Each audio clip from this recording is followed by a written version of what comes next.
The career risk I never took first showed up on a napkin at Miller's Diner. It was 1991, late enough in the evening that the coffee had been sitting too long and the waitress was wiping tables around us. I was 47, working as a scheduling manager at Northline Freight Systems, a company that moved appliances, machine parts, and the kind of plane freight nobody notices unless it arrives late. Across from me sat Russell Vance, a dispatcher I had worked beside for 11 years. He had just quit. Russell spread the napkin flat with both hands and drew 3 little boxes on it. Warehouse, brokerage, regional contracts. He said a manufacturer in Tulsa needed someone who could build a smarter shipping system, and he had been offered a chance to form a small logistics outfit around it. Then he looked at me and said, "You know the lanes better than anyone. Come with me." I remember the jukebox playing low near the restrooms. I remember the way his pen left a blue streak across the napkin when he circled my name. I remember laughing softly because the idea felt too large for a Tuesday night. What I believed then was that risk belonged to men who had less to lose or more confidence than sense. Margaret and I still had years left on the mortgage. Claire was looking at colleges. Evan needed braces. My mother's prescriptions had started costing more. A steady paycheck felt less like comfort and more like a wall holding back weather. Now I understand that I was not choosing between danger and safety. I was choosing between 2 kinds of uncertainty. Russell's offer carried visible risk: debt, failure, embarrassment, long nights, maybe nothing. Staying carried invisible risk, becoming the kind of man who could only imagine change after the chance had passed. At the diner, I told Russell I was flattered. That word still bothers me. Flattered is what you say when you want the compliment without the obligation. He nodded, but I could see disappointment settle behind his eyes. He said I did not have to answer that night. I folded the napkin and put it in my coat pocket, like a man preserving evidence he already planned to ignore. When I got home, Margaret was reading at the kitchen table. I told her Russell had an idea. I made it sound reckless before she even heard the details, because I needed someone else to help me say no. That was where the risk began turning into a regret.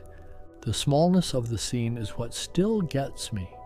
No dramatic speech, no spotlight, no music swelling around a brave choice, just a stained napkin, a tired friend, and me deciding that the life I already knew deserved protection from the life that had started tapping on the glass. I had no idea a man could refuse himself so quietly. I thought I was ending a conversation. I was beginning a pattern.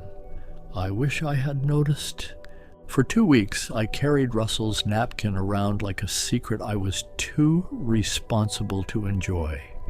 It stayed in the inside pocket of my brown work coat, folded into quarters. Some mornings I touched it while walking into Northline's dispatch office, where the fluorescent lights buzzed and the wall map was stuck with colored pins.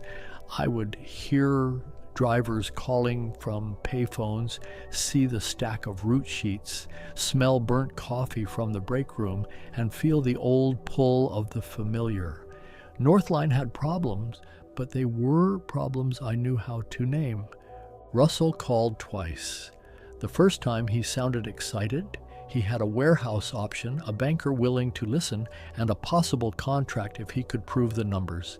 The second time, his voice had tightened. He needed an answer because he could not build the plan around a maybe. I told him I needed more time. That was not true. I needed less fear. What I believed then was that a good man did not gamble with his family's stability. I had grown up watching my father circle job ads at the kitchen table after the machine shop cut his hours. He never said much about fear, but it lived in the room with us. I learned early that a paycheck could be more than money. It could be oxygen. By 47, I had turned that lesson into law. At dinner, Margaret asked me what the opportunity actually was.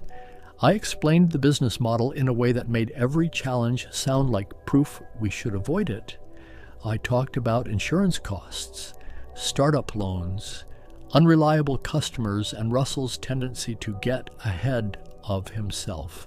I did not talk about the part of me that felt awake when he drew those boxes on the napkin. Now I see how carefully I built the case against my own desire. Fear rarely walks in announcing itself. It arrives carrying spreadsheets, school bills, and practical language. It sounds adult. It sounds modest. It sounds like love. One Thursday, I met Russell in the Northline parking lot after work. Rain had made the asphalt shine orange under the lamps. He stood beside his truck with a folder under one arm. I said I had to pass. He looked at me for a long second, then said he understood. I hated him a little for making the answer so easy to say. He drove away with the folder still unopened. I walked to my car feeling relieved, which helped me mistake the decision for wisdom. I spent that whole drive home rehearsing explanations in case Margaret questioned me. That should have warned me. When a decision is clean, you do not need to build a courtroom around it before you walk through your own door. I was not preparing to discuss the choice. I was preparing to defend the fear I had already chosen. I can still see the rain shining in the parking lot. The memory still feels damp. Staying at Northline felt smart for about 6 months. My desk was the same. My paychecks came on time. Margaret and I kept paying down the mortgage. Claire sent college brochures to the house, and Evan's orthodontist handed me bills I could cover without panic. When people asked about Russell, I said he had gone off to chase a big idea. I usually added a small laugh, the kind that asks others to agree you were sensible for not going along. The truth was less comfortable. I read every scrap of news I could find about small logistics firms.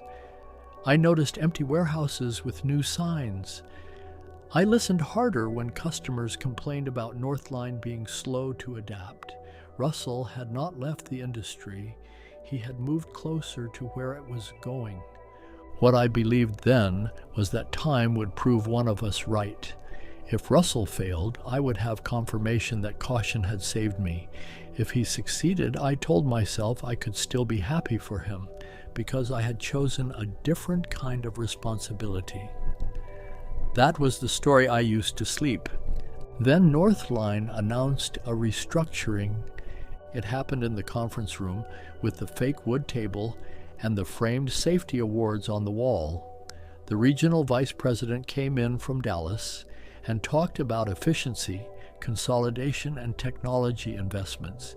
He did not sound cruel. That made it worse. He sounded like a weather report. 2 departments would merge. Dispatch planning would move under a younger systems director named Alina Ford. My title would stay, but the decisions I cared about would now happen one level above me. Nobody had asked whether I wanted that risk. It simply arrived inside the job I had called safe. Now I understand that staying does not protect you from change. It only gives other people more control over when change finds you. I had refused Russell's uncertainty because it looked exposed. Northline's uncertainty wore a company logo, so I called it stability until the day it walked into the conference room and rearranged my future. After the meeting, Alina stopped by my desk and asked me to help her understand our old routing logic. She was respectful, prepared, and young enough to still expect work to move forward. I answered her questions well. I even liked her. But as she left, I looked at the wall map and realized I had stayed for control and somehow ended up with less of it. That night, the napkin was still in my coat pocket.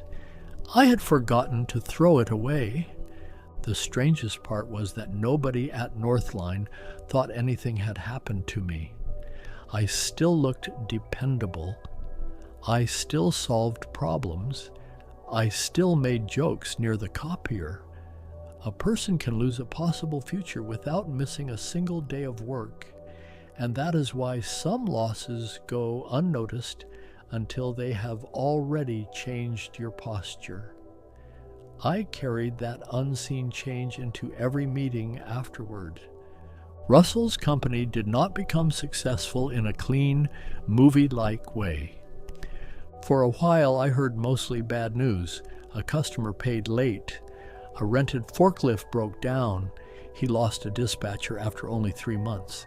Once, I saw him at a gas station before sunrise, looking 10 years older, filling a truck himself because a driver had called in sick. He waved when he saw me. I waved back, and shame made me drive away faster than I needed to. Part of me was relieved by his struggle. That is not a generous thing to admit, but it is true. His hard months made my no feel less cowardly. When Margaret mentioned him, I would say, "See, that is what I was worried about." I was not lying. I had been worried. But I was also using his difficulty as proof that my fear had been wisdom. What I believed then was that success should look calm if it was real. I did not understand that growth often looks ugly while it is happening. Russell was paying for his choice in public. I was paying for mine quietly, in little withdrawals from my own sense of possibility. At Northline, the restructuring settled into a dull ache. Alina brought in routing software. Some of it worked. Some of it created problems only experienced people could spot. I became the man who translated old knowledge into new systems, useful but not central. I would sit with her at the computer after 5, explaining why a route that looked efficient on screen would fail because a receiver in Amarillo always unloaded late on Thursdays. She listened closely. One evening, she said, "You should have been leading this transition years ago." I smiled and said the company had its reasons. That answer tasted like dust. Now I can see that I had confused suffering with failure and comfort with success. Russell looked battered because he was wrestling with something alive. I looked steady because I had stepped away from the fight before anyone could see me lose. One Saturday, Margaret found the napkin while cleaning the coat closet. She unfolded it, saw the boxes, and asked why I had kept it. I said I did not know. She studied my face and said, "I think you do." She was not accusing me. That made it harder. I took the napkin back and placed it in my desk drawer, where it became less a keepsake than a witness. Years later, I would think about him at that gas station more than I thought about his successful years. Not because he looked impressive, but because he looked involved in his own life. He was tired from something he had chosen. I was rested from something I had avoided, and somehow he seemed more alive. I did not have language for that difference yet. It was only a glimpse, but it refused to leave me. I kept working anyway, which is how fear survives. It lets you stay busy enough not to examine it. The year I turned 52, Russell came back into my life wearing a better suit than I had ever owned. He walked into Northline as the representative of Vance Regional Logistics, bidding on a specialty contract we could no longer handle ourselves. I was in the lobby when he arrived. For a second, we were both younger again. Two men in shirt sleeves arguing over delivery windows and cheap coffee. Then the receptionist handed him a visitor badge, and I saw the company logo printed under his name. He smiled warmly. There was no gloating in him. That almost made it worse. The meeting took place upstairs. Alina led Northline's side, with me there for operational history. Russell presented calmly, not like the excited man at Miller's diner. He knew his numbers. He knew his weaknesses. He admitted where his company had stumbled and explained how those stumbles had taught him to build better systems. Listening to him, I felt something I had not expected. Not envy exactly, grief. What I believed then was that a missed opportunity remained a single event behind you. You decline, you move on, life continues. But that meeting taught me a missed risk can keep growing without you. Russell had not merely taken a chance, he had become the person formed by taking it. I had become the person formed by avoiding it. After the presentation, he and I stood near the elevator. He asked about Margaret and the kids. I asked about his wife, Denise, and his two boys. Then he said, "I always wondered what we could have built if you had come." He said it kindly, almost casually, but it went through me like cold water. I told him I wondered too. That was the most honest thing I said to him in 20 years. Now I understand that regret is not only about money or titles. Russell may have made more than I did. He may have had a better office. But the deeper ache was that he had tested himself against a larger life. I had spent the same years defending the smaller one as if defense were the same as devotion. Northline did not win that contract. Russell's company did. For months afterward, his trucks came through our yard. Each one felt like a sentence I had not finished writing. That evening, I sat with Margaret on the back porch while cicadas sounded in the maple tree. I told her I had seen Russell. She waited, because by then she knew the old wound had a name. I remember looking at his visitor badge after he stepped into the elevator. My name was on a permanent badge clipped to a belt I had worn for years. His was temporary, printed that morning, yet it seemed to carry more movement than mine ever had. That image stayed with me all through the drive home. It was a small object, but it felt like a verdict. I did not throw it away because some buried part of me wanted the record kept. There was one more chance.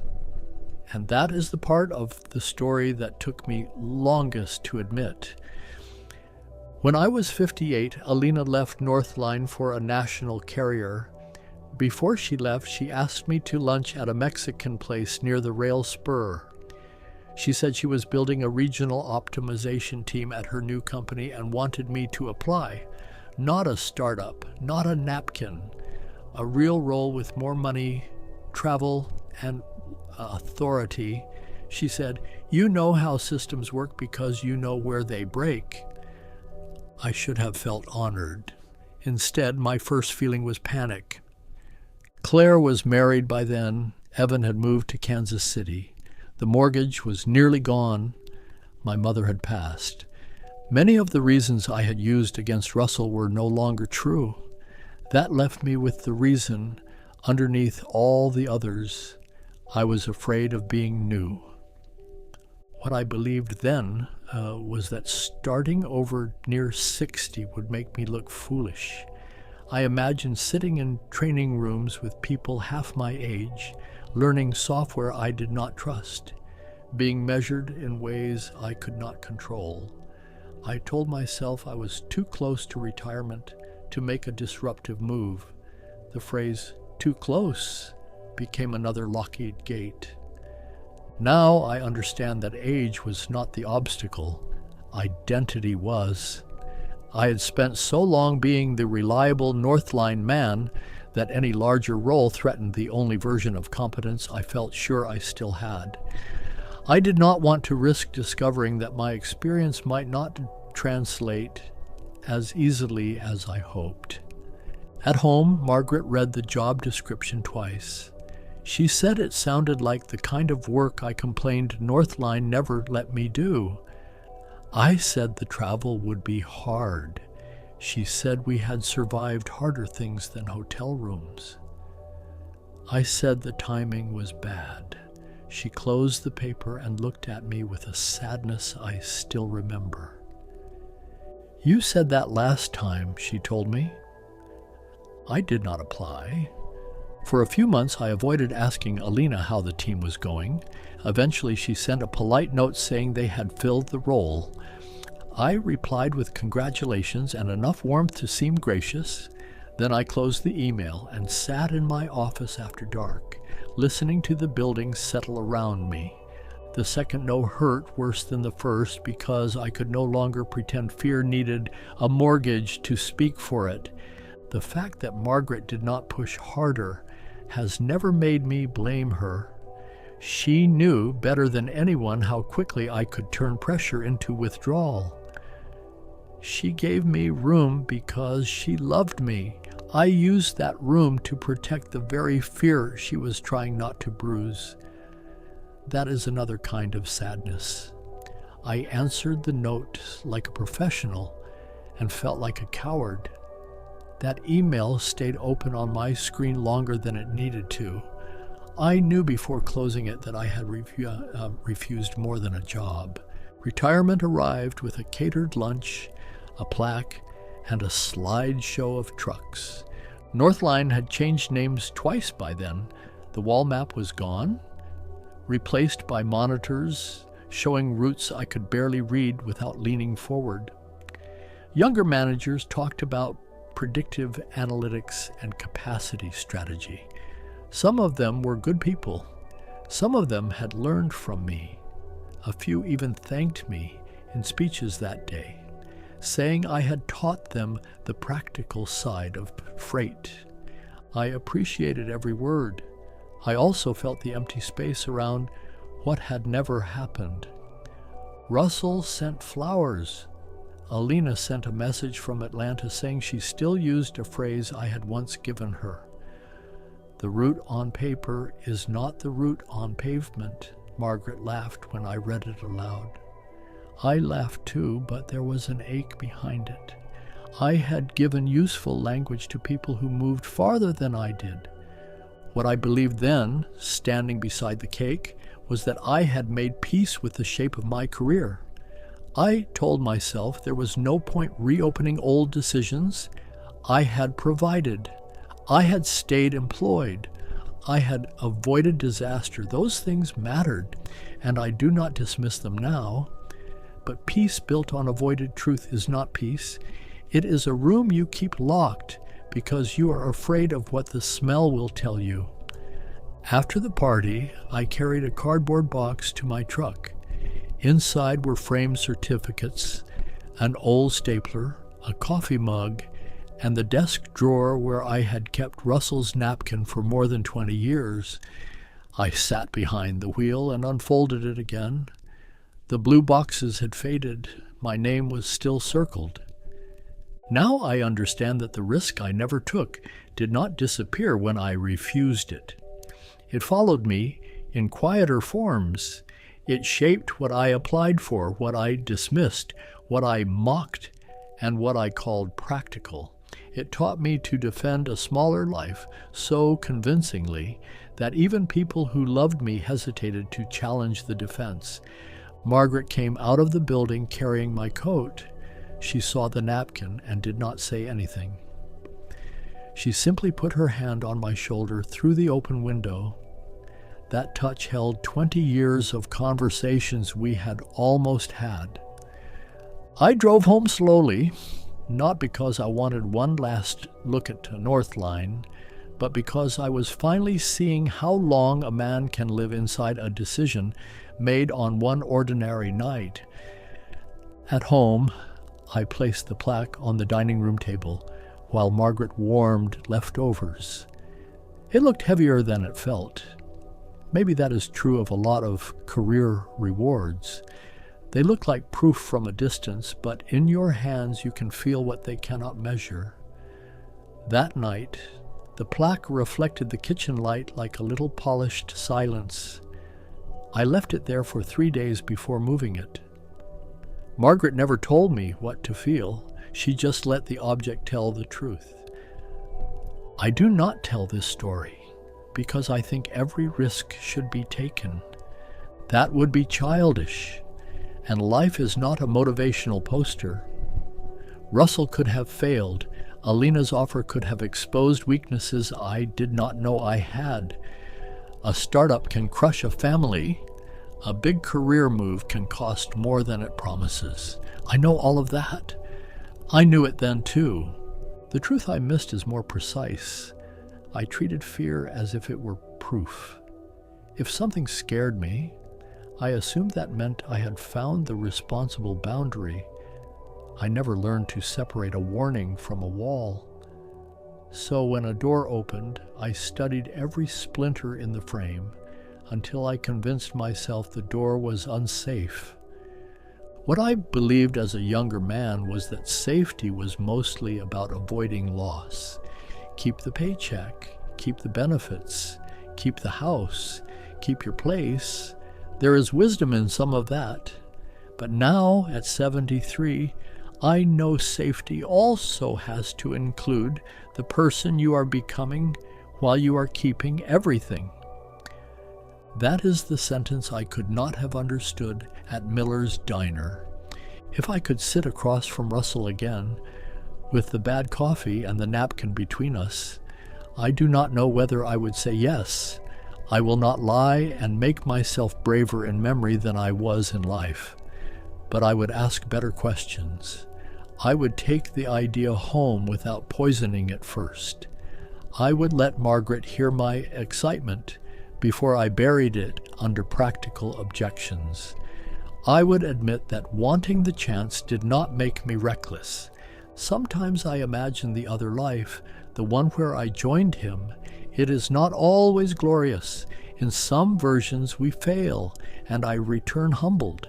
In some versions we scrape by for years. In some we build something real. The point is not that one version was guaranteed better. The point is that I chose without truly meeting the man I might have become. The career risk I never took taught me that fear can be careful, articulate, and financially literate. It can sound like love. It can quote the mortgage balance. It can remind you of every duty you carry. But if fear is the only voice allowed in the room, it will always vote to keep you exactly where you are. That is why I am careful when younger people ask whether they should leap. I do not tell them to leap. I tell them to listen honestly before they decide. There is a world of difference between caution and self-erasure. But from the inside, they can wear the same serious face. I learned that too late to change my own path. That is the warning I trust now. It is a hard lesson, but a useful one. I wish I had learned it while choices were still arriving. Choices do not stop coming all at once, but they do begin to narrow when fear keeps answering for you.